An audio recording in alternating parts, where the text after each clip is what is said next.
Tell me what happened. He got mixed up with some drug dealer. Viking. He likes hurting people. What is it with all these nicknames? Speedo, Viking, Eskimo. It's a gangster thing. Did you have a nickname? Wingman. Wingman. Gonna kill him. The film is about getting even.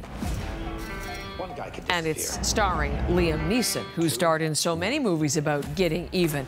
The new one, though, is called Cold Pursuit, opening in theaters today, filmed in the north of British Columbia, some stunning scenery.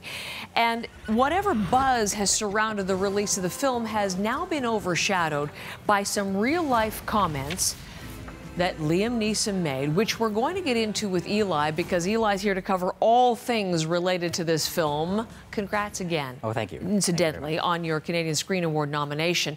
Bring all of your talents to bear on this. Yeah. We got a lot to cover. The film itself, what do we get from Liam Neeson, again, in this context of vengeance? More of the same with Snow. Grit, guns, a heady dose of almost self-parody. Cold Pursuit is a film where he plays Nels Coxman. He is the citizen of the year for this small Colorado town, because every morning he gets up, he turns on his snowplow and keeps the roads open. But when his son dies of a drug overdose, it's time for the drug dealers to get taken, if you catch my drift. And so for a decade now, Neeson has been Hollywood's favorite avenging angel, growling at gangsters, terrorizing thugs, 6'4" of looming fury. So I'll give you an example. Here is Coxman working his way up the drug dealer chain. Let's take a look. You worked at the Kehoe Airport with my son, Kyle. You know him too. Tell me what happened. All right, Pops, there's the door, all right? Now, I don't know what igloo you crawled out of, but I think it's time you crawled back in. And trust me, that's your best move. And here it comes. And so there it is, right? That's what we've come to expect from Neeson, that moment where he erupts into this volcano of violence. But I think what makes him interesting and why he's been so successful is the contrast, that face before the punch, that mask of pain, the anguish. He has this kind of contemplative, brooding quality. And it's interesting, you know, I looked at an interview he did in 2015 with The Independent where he said, 2 more years of this and I'm done. Like, I think he realized that he's verging onto self-parody. There's a Simpsons episode named Mr. Plow that, you know, shares some similarities with this movie, but here he is once again on another mission of violence. You know, I think what's more interesting about this movie, Cold Pursuit, is how it actually diverges from the typical Neeson oeuvre of him punching things. You know, there's the total waste of Laura Dern, whose job is literally just to kind of sit at the table and look sad as his wife. But as Coxman follows this trail, he inadvertently kicks off this gang war between this preppy mob leader and actually a First Nations family. They all have kind of interesting, colorful code names. And so it's got this kind of bleak black comedy element. It's right. like Fargo meets Pulp Fiction. Nowhere near as good as either of those two films, but at least it's trying. At least it's a little different than the last decade of angry Neeson theater that we've become used to. So you give it... I give it 3 out of 5. 3 out of 5. Okay. Okay, that's fair. Now, you mentioned The Independent and an interview he gave to The Independent in 2015. He may wish that he stopped talking to The Independent, because we got, just in the last couple of days, really quite an explosive interview with The Independent, in which he talked about an incident involving his friend some 40 years ago, a friend who was raped. And it was kind of, you know, you talk about explosive, how angry he was, how he wanted to go out and murder a black man as a result.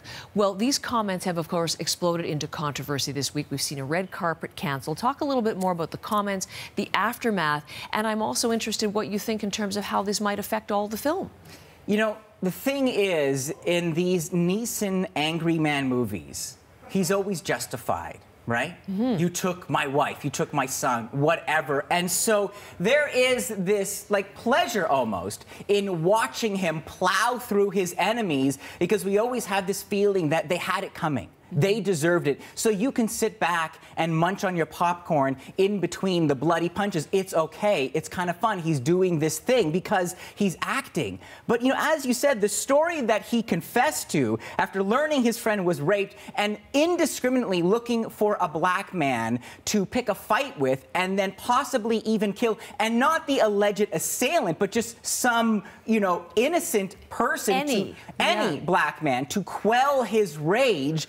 I mean, knowing that this actor has actual murderous thoughts and nearly acted on them, it takes the pleasure away. It's hard for me to let myself enjoy him acting as this agent of vengeance, knowing that he almost became something like a character in his movies, yet not even as good as a character in his movies, because this wasn't a righteous mission. This would have been an innocent bystander killed. But it's so bizarre. It's 40 years ago he's talking about. He's revealed a 40 years ago impulse. You have sexual violence on one side, racism on the other side. It's a very complicated situation. I think his admission came out of a good place.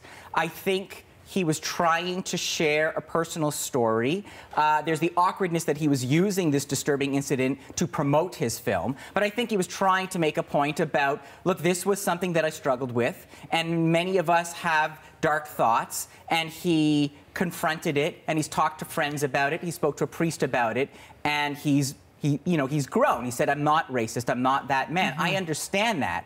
I think what he fails to understand is how disturbing it is to hear that he even contemplated this murderous racist act. I talked to a writer who said, because of this, because of what he's admitted, she's not going to be watching his films anymore. And she's going to make the personal choice to avoid Liam Neeson projects. And again, I mean, you know, it's like this contract that we have with these actors. They are playing pretend, and we like to see them in these roles, but it's because, you know, there's that other Neeson. There's that kind of quiet, contemplative Neeson. There's a Neeson that we think is just kind of a good guy or a joker. This shatters that illusion, and even if he didn't go through with it, it really does affect what we see on screen. Exactly. Absolutely. Well, as I said, he's canceled one red carpet for the film. He did not appear on Colbert, canceled his invitation there, all because of this controversy. The film opens today. We'll see whether it affects the box office receipts. Hey, thanks for coming in. You're welcome. See you next week.